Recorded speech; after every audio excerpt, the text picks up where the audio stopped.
Hey VIPs, thank you for tuning in. I am Coach MT, the CEO of Coach MT VIP, and I strive every single day to provide some type of mindset shift content so that you guys can tap into the stuckness that you may be aware of, may not be aware of, and get over that barrier and start living the life that you desire and deserve. Growing your business and scaling your business to the next level. So I'm very appreciative of you guys tuning in today. So we're going to jump right on in because I have some amazing content. As those of you may know, I have a boot camp going on that starts Monday. I can't wait. So I wanted to share with you some of the stuff that is in there to give you an idea of help you wrap your head around what is really going on. So I love to read, but Viola Davis is really hot right now. Everybody's talking about her. I love the woman. She is an amazing actress and a very, very brilliant and talented and beautiful woman as well. And if you haven't read her latest book, I really strongly encourage you to do so. It will help you to really see her as the person and as the actress and tap into what's behind her passion, behind her drive, and so you will get a whole nother experience out of her role. So tap into her book. I'd encourage you to kind of pace yourself and take your time with it because it is very intense, but a really, really nice read. So the quote that I pulled, she said, "Stop making love to the thing that's killing you." When she said that, that spoke volumes to me. I don't know about y'all, but I didn't even need no explanation. I don't know if it was like the sentence that she said it in. I don't know if she's quoting someone else, but it spoke volumes. And she was talking to herself when she said it. So we're going to talk to ourselves when we say that so that we can be free. So that you can let go of that thing that's killing you so you can get the things that you say you actually want. So why do I do trainings like this? Because I see so much error, and so I take my assignments very seriously. As I share with everybody, I feel like I know I'm on a divine assignment, and this is a gift that God has given to me, and so now I'm sharing to you, and now I have a responsibility because I know it now, because it's been confirmed that I have done some research, and I'm like, finally, like I share with people, my passion has aligned up with my purpose. And so I have created a way, or designed a way where I can do that work every single day. And so I know it's a lot of people, unpopular belief, you're sowing seeds every single day. You're either sowing a positive seed or a negative seed, a yin or a yang. Period. We know this, right? So I strive every day to sow positive seeds, and sometimes I get to till them, sometimes I get to water them, and maybe one day I'll be able to see them, blossom into the beautiful flower that they're designed to be. But so that's who I am and what I'm all about. So let's dive right into this content. Now, in the sense of what I'm using it, I have narrowed it down to the thing to help you. My question is, what is the thing that's killing you? Are you ready to really acknowledge that? 8 out of 10 people are going to say no if they're being honest. And when it comes to my content, I encourage you to do this alone. Or if you're doing it with someone else, then double back, save it, double back and do it alone so that you can fully be honest, because this is not entertainment for me. This is the only way you're going to get the transformation that I desire for you to get, but you have to be open to receiving it. So ain't nobody here but me and you. Be honest. So I broke it down into 3 categories. The thing can be a person, a place, or a thing. So what you're going to do with the information I provide you today is you're going to go look at your life and look at this and assess and look for areas that make you feel uncomfortable, that make you feel uneasy, that make you go, And then I want you to write those down. And then I want you to go back to the quote, and I want you to say, stop making love to the thing that's killing you. I bet y'all thought I was going to be talking about sex. I was going to be talking about unsafe sex, out of marital sex. Y'all thought I was going to be talking about something about that. No. If y'all don't have any elders in your inner circle, I encourage you to get amongst some, whether it's in your local congregation, because there is so much power with just being in the room with those individuals, because they have arrived at a point in their life to where they don't have time for small talk. I'm aging very fast. I really don't have time for small talk already, and I'm only 40. But they don't have time for small talk, so everything that they say it with a purpose. It has a meaning, and I love some of the things that they say because it just carries so much weight. Disclaimer: if you're one of those people that are really out about the Queen's English and want everything to be politically correct, and you're gonna get disturbed by me saying things wrong, I'm probably gonna get in your nerves, but don't let that deter you. But if it does, then maybe I'm not the person to deliver this to you. Maybe someone else is going to say it in the way in which you can receive it. But I'm for the people that just want you to get straight to the point and just to say what you mean and mean what you say. So it's a lot of things lost. That's what I love about the way old folks say things. And I'm not being I don't mean anything when I say old folks. I say that with so much value. That's such an opportunity. The elder community. We need to get back to being in reverence of those individuals. And it is really a blessing to be an elder, to be able to live and make it to that age and the things they've been able to see and they still hear. So, and I'm just very thankful for the knowledge. And the only way someone reaches an elder and they are just talking to be talking and they ain't making no sense or contributing to anything, those people are fools and you want to be away from them because ain't nothing like an old fool. But so let's go look at some examples of this because you're going to do this today and you're going to write it down, because the thing about it is that we have this saying in the nursing area, and this really should be in the world: if it's not written, it didn't happen. If it's not charted, it didn't happen. If you have all these brilliant ideas or brilliant aha moments or all this stuff up in your head and you don't write it down, it doesn't exist. Period. A lot of people come to me and they want help with pulling that stuff out of their head, but then when I tell them, okay, go and write this thing down, they don't want to do that. Well, you don't want to do the thing that you said you want to do then. Because the only way that you can tap into what you need to tap into to get where you say you want to go or trying to go is to write it down. That is like the first step. Think about it. Let's provide a little facts. I'm getting off subject, but y'all need to hear this because you need to go do this exercise while I'm going there. Think about it. The people that have so much success that you know about, and that have like all these achievements and stuff like that. Maybe like you think they're the smartest person in the world, but it all started with an idea in their head, and they just was like. If you look in the movies, when they finally get it, you see them scrambling looking for stuff. Oh, it could be a napkin, but they have to write it down before they lose it, because they had their aha moment and they recognize that the aha is coming from the subconscious that you can't willingly really tap into. When you work with me, I teach you some tricks on how to do that, but you most of the time can't just willingly tap into that thing to do that. We're only using such a small percentage of our brain, and you have so much stuff up here. And so that points also to a quote that I like to share with people, um, from one of the pastors at our local congregation, Darling Road Church of Christ. You can tune into our live stream. You can go to darlingroad.com. We meet on Sunday and Wednesday. Now, he said the topic that he was talking about was pornography and what that turns into, and he said the thing about it is, on why I'm sharing this information with y'all, that's what it's related to.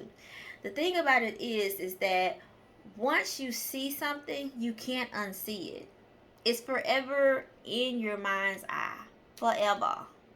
So, you may not wake up first thing in the morning and that be the first thing on your mind, but it's there. And all it needs is a trigger for it to come out. And then it's there. Or you can use some of the neuroscience tricks that I teach you to tap into that subconscious. But when it comes to pornography, you have to be careful with that. And it's such a dangerous tool that's of the devil. And if think about it, those of us who have actually seen it, when you first seen it, it was like a rabbit hole. You just kept getting deeper, deeper, deeper, deeper, deeper, deeper. And then the thing about the brain is it likes to ruminate on things like that. So that's part of the reason why a lot of young men and young women and older men and older women that they struggle with it because their brain is stuck in that cycle. So this may actually help you as well. So the first thing you have to do, that's the thing that's killing you.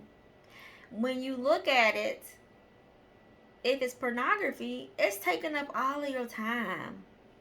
You find yourself going to look at something, and then one, you got to sneak and go do it and everything. Or maybe you done got just that lax with it, you just doing it in open where everybody can see it. I know that can cost you your job. Some people, they do it at their job. It's that bad. Whatever. So, that sounds like something that's killing you to me. So you're going to need to stop doing that. And then you're going to need to have a plan on how you're going to stop doing that. And then you're going to need to have a plan on, I'm getting ahead of myself. I'm going to leave that alone. I'm giving y'all too much too fast. Now, so my point in saying that is that once you see something, you can't unsee it. I'm sharing this stuff with you guys because once you know something, you can't unknow it. For the people that get mad at the grammar police, look, I graduated with an honors in language arts, so I know how to say the Queen's English properly and construct sentences, and I can't spell too good, but all that stuff like that. But I was in a room with a whole bunch of millionaires who couldn't spell either, so our mind is going too fast. We don't have time. I mean, that's why they have spell check. That's why we have assistants and stuff like that. So if you're just a freebie, if you're one of those people that's trying to make sure that everything is spelled correctly and you don't want to press send on that email and you're not tending to your email list, press the send button. What's the worst thing that could happen? You sent a typo? I mean, when was the last time you got an important email that had a typo in it? Did it stop any of the sequences? I really don't care. And if you care that much, you're paying attention to the wrong thing. That's the thing that's killing you. That's killing your productivity because you have your attention on flaws. You need to have your attention on where you're trying to go and the building blocks to get there. Stop getting caught up in the distractions. So, let's talk about it. The thing that's killing you, it could be a person, place, or a thing. That's the three categories we're going to stick with. The person can be, I've included your family, friends, co-worker, and even some associates that you come in, in contact with frequently. Just to name a few. The places can be your job. It could be the club, a local hangout, your business, the actual building, your business, and then your home or your house. Now, number 3 could be food, alcohol and drugs, drama, the act of busyness. That is killing so many people because they busy all the time and ain't accomplishing a thing. And then the struggle. That one feeds on drama, the struggle. It becomes a way of life, and then before you know, you've been consumed with it, and you don't even realize the things that you're feeding to yourself. And so you have to be mindful of that. So what we're going to do, right, is we're going to go back and we're going to look at some things. Now, let me pick one and give you, I don't like doing fluff, but I've given you more than enough right now to go and do some work. But I'm going to provide you a little real live example. Let's see. Okay, so I'm going to pick an easy one. Now, for a person, we're going to say that's a coworker. So, you need to stop making love to the thing that's killing you. That's what we keep referencing. So that coworker, I'm gonna roll this 2 ways. That coworker can be a person that gets on your nerves, that's always make you have a bad day, all that stuff like that. Then we're gonna have the other coworker on the other hand that is a joy to be around, but they're always like encourage you to do things that you shouldn't be doing, and they're harming your productivity. Now, both of those are going to interfere with your livelihood, as we can see. The one that is causing you, disturbance, like getting on your nerves, making almost like a hostile work environment, you're going to need to go and figure out the ways to deal with that with the proper channels and do that as well. As well as you're going to have to look within and you're going to have to set some boundaries, right? Because you don't have to like the people in order to work with them. 9 times out of 10, you don't like most of the people that you're working with. And in the business world, you're most likely probably not going to like all the people that you meet. But you like what they stand for. And that's okay. That's okay.